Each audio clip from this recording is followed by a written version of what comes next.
देखिए, अल्जीरिया के साथ हमारे बहुत पुराने ताल्लुकात हैं। मैं हिस्ट्री में नहीं जाता। जो मॉडर्न इनका स्वतंत्रता का इतिहास है, उसमें जो इसका नेशनल लिबरेशन फ्रंट है, जिसकी गवर्नमेंट है,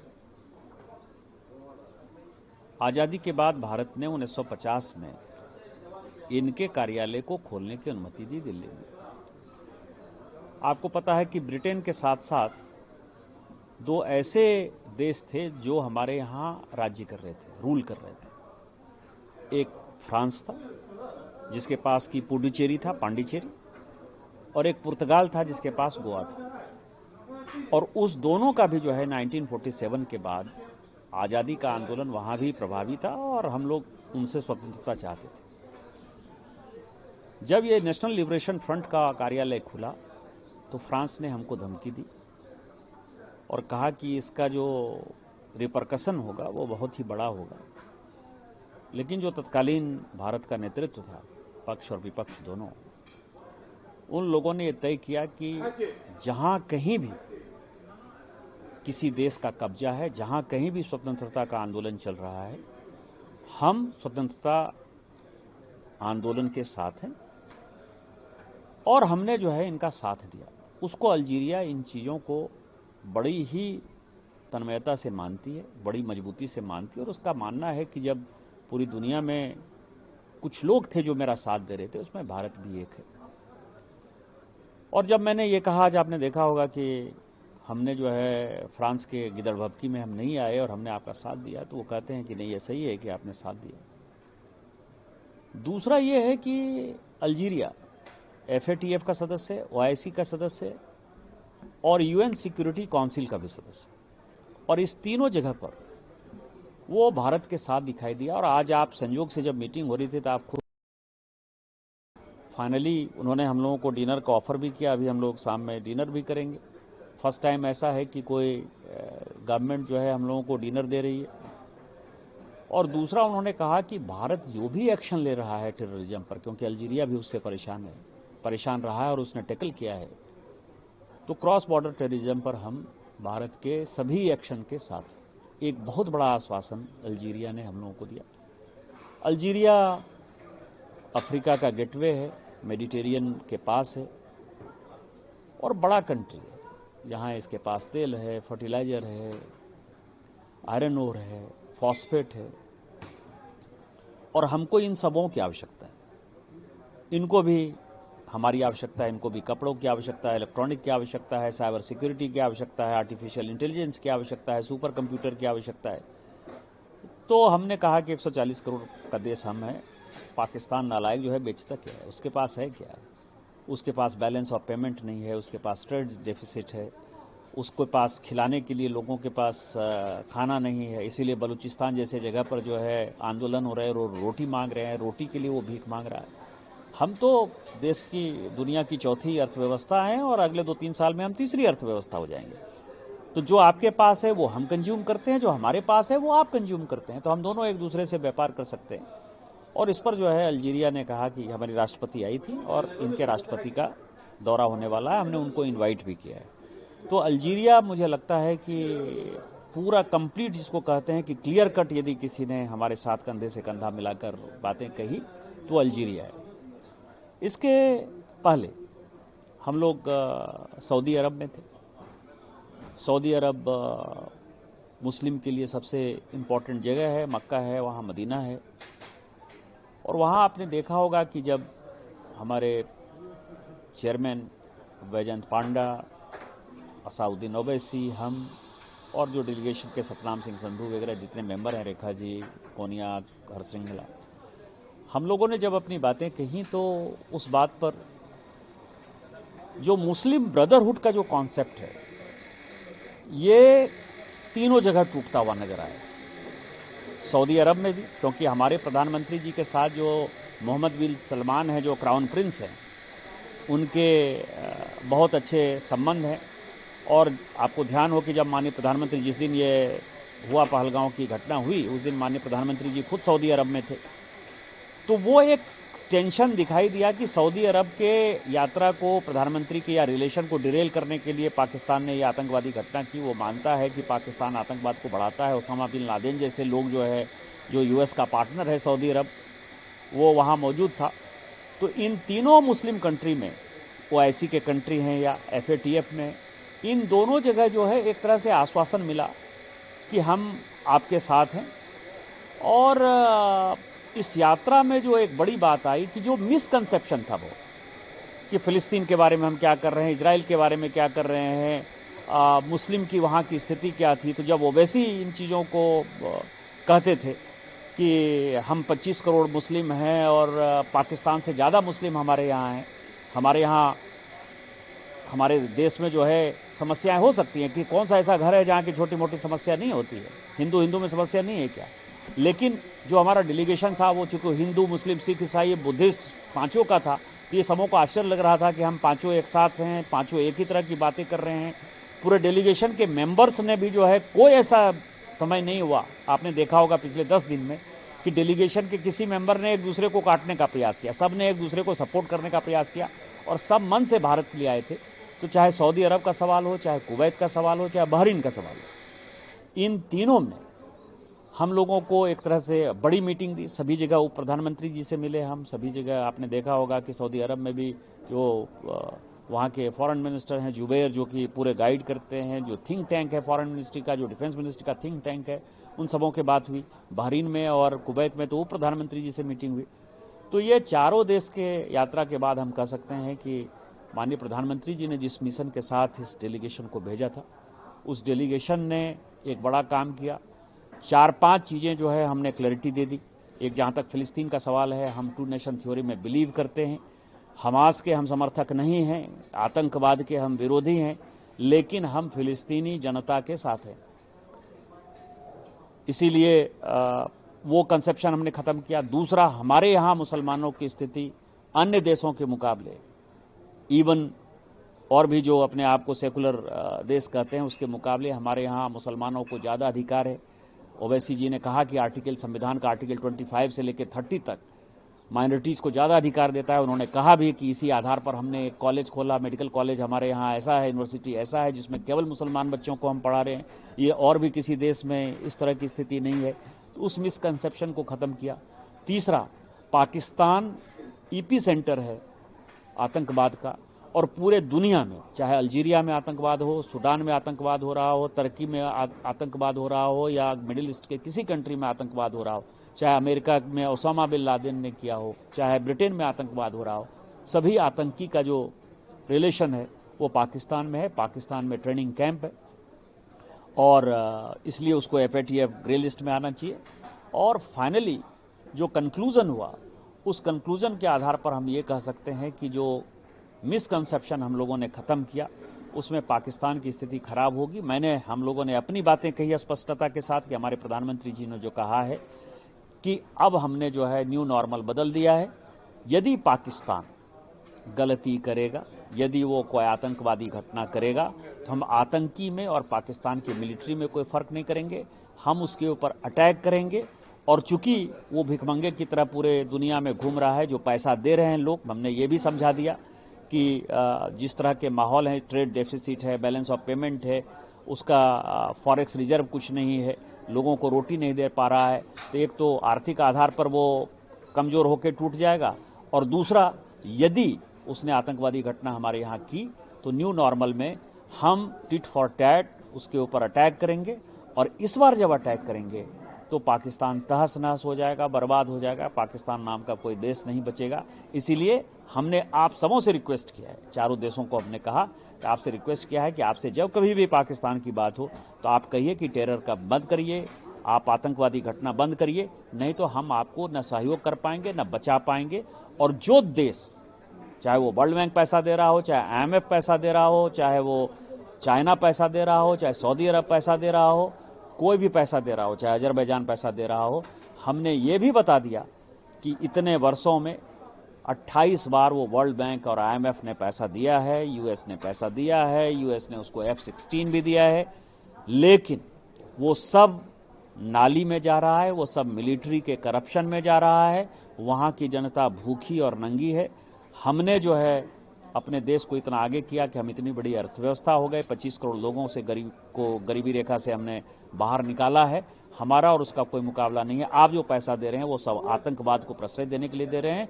इसके बावजूद भी हम ऐसे मजबूत राष्ट्र हैं, 140 करोड़ लोग हमारे साथ है, पूरा पक्ष और विपक्ष हमारे साथ है, क्योंकि हम डेलीगेशन में साथ थे।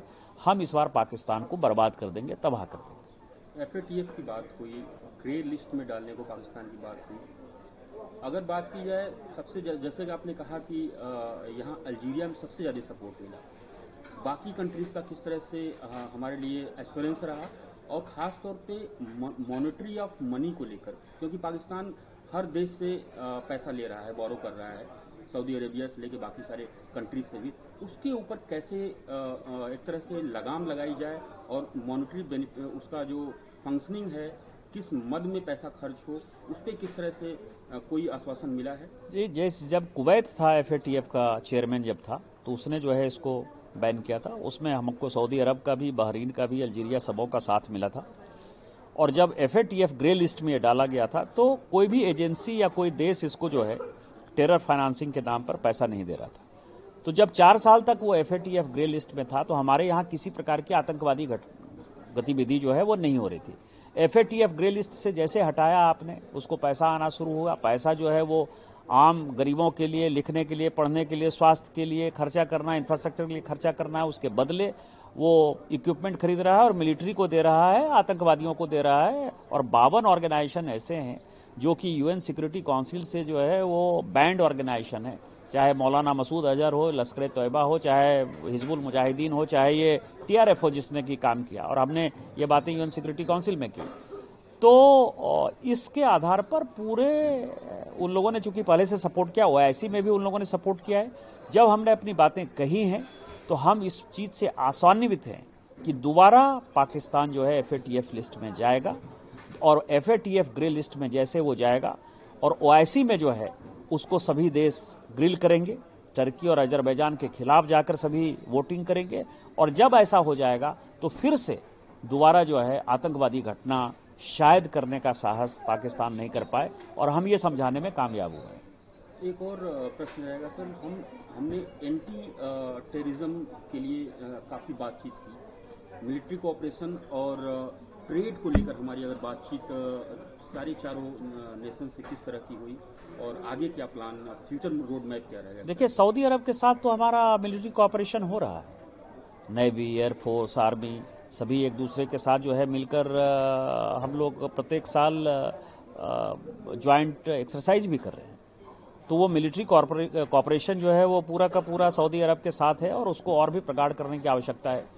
दूसरा, एक बड़ा मार्केट, चूंकि सभी देश आतंकवाद से ग्रसित हैं और सभी को इक्विपमेंट चाहिए, तो ब्रह्मोस ने जो कमाल दिखाया है, आकाश ने जो कमाल दिखाया है, हमारा जो राइफल ने कमाल दिखाया है, HAL जो कई एक चीज़ें बना रही है, इसके बारे में जो है बड़ी एगरनेस थी, खासकर सऊदी अरब में और कुवैत में।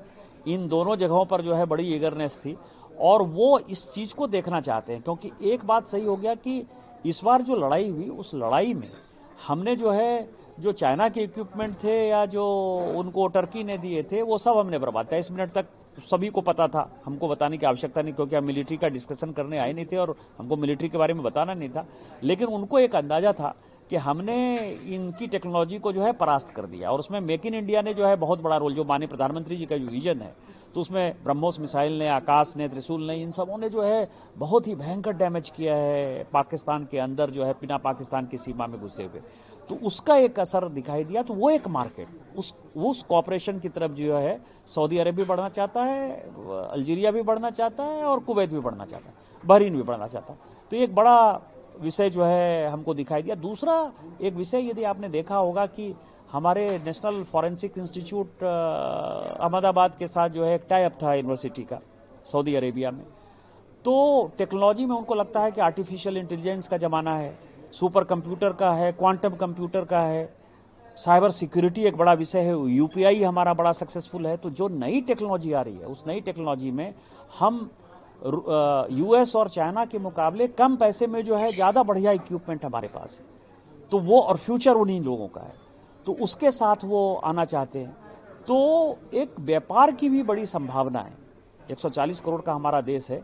ये सारी चीज़ें जो है वो पूरे यात्रा में जो है अपने को देखने के मिली और बड़ी जिज्ञासा है, और मुझे लगता है कि 4-5 सालों में एक अलग माहौल अपने को देखने को मिलेगा। एक आखिरी क्वेश्चन रहेगा सर, जिस तरह से अलग अलग पार्टी के लोग आए यहाँ पे, और खास तौर पे अगर बात की जाए तो आप और ओवैसी जी, जहाँ पार्लियामेंट में हमें इंडिया में देखने को मिलता है एक दूसरे के ऊपर छींटाकशी रहती है, हर चीज़ में वाद विवाद रहता है, विचारधाराओं को लेकर है, लेकिन जिस तरह से आप लोग रिप्रेजेंट किए यहाँ पे और एकजुटता दिखाई, जो कहा जाता है कि यूनिटी इन डाइवर्सिटी जो इंडिया का मेन फेस रहा है, वो कितना कारगर साबित हुआ और देशों का किस तरह से उस पर एक तरह से कहा जाए कि उनकी तरफ से कैसी बातें आई इसको लेकर, इस तरह की यूनिटी को लेकर।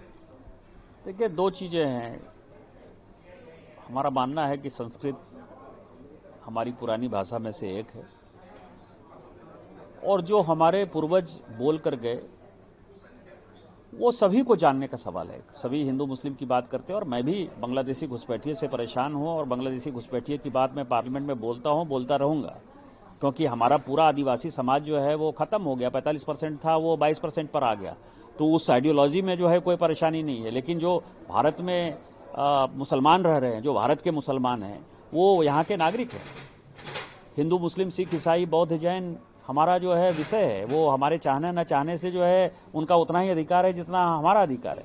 तो दो श्लोक कहा संस्कृत में, एक जो मैंने पहले भी कहा है कि सर्वनाशे समुत्पन्ने अर्ध तजेति पांडिता, दूसरा एक श्लोक जो है बहुत बढ़िया है, विभूषित श्लोक है कि आपदा मां पतंती नांग हितो अप्यायाति हेतुताम मातृजंघा ही वत्सस्य अस्तम भवती बंधने।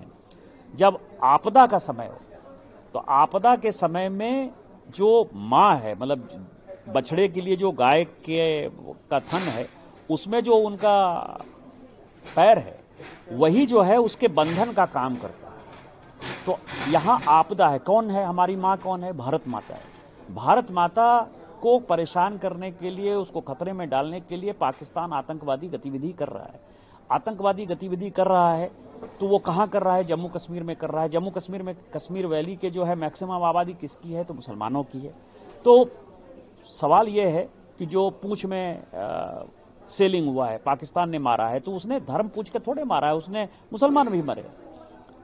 स्वाभाविक है कि पहलगांव की घटना अलग है। पहली बार ऐसा हुआ कि उन्होंने कलमा के आधार पर जो है हिंदुओं को मारा है, ये पूरी दुनिया में। और हमने चारों मीटिंग में, यदि आपने देखा होगा, चारों जगह मुस्लिम कंट्री में आते हुए भी हमारे लीडर ने जब शुरू किया, या जो बात ओवैसी साहब ने कही मेरे से कहने से पहले, उन्होंने क्या कहा कि पहली बार ऐसा हुआ कि धर्म के वो पूछ कर जो है कलमा के आधार पर मारा गया।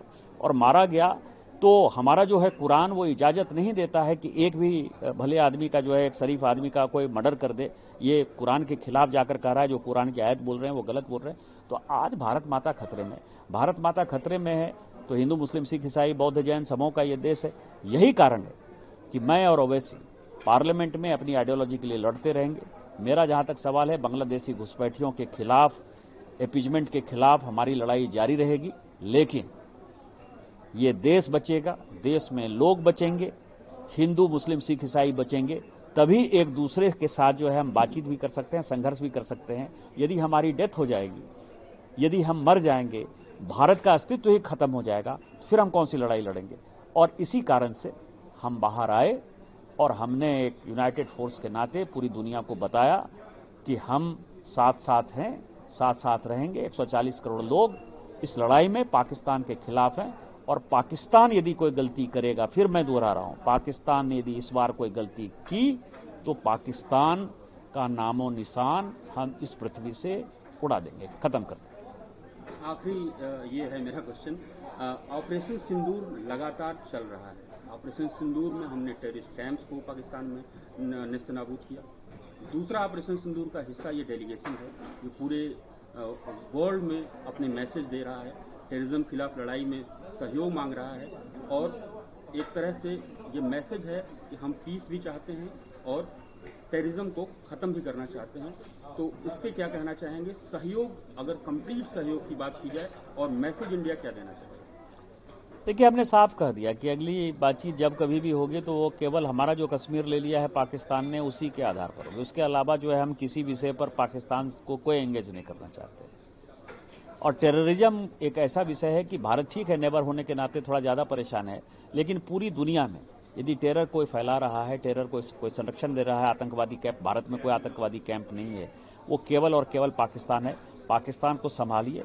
पाकिस्तान को यदि नहीं संभालेंगे और आप लोग ठीक नहीं करेंगे तो हम ठीक कर देंगे। और यही पूरी दुनिया में संदेश लेके सारी टीम गई है और पूरी दुनिया इन चीज़ों को समझ रही है।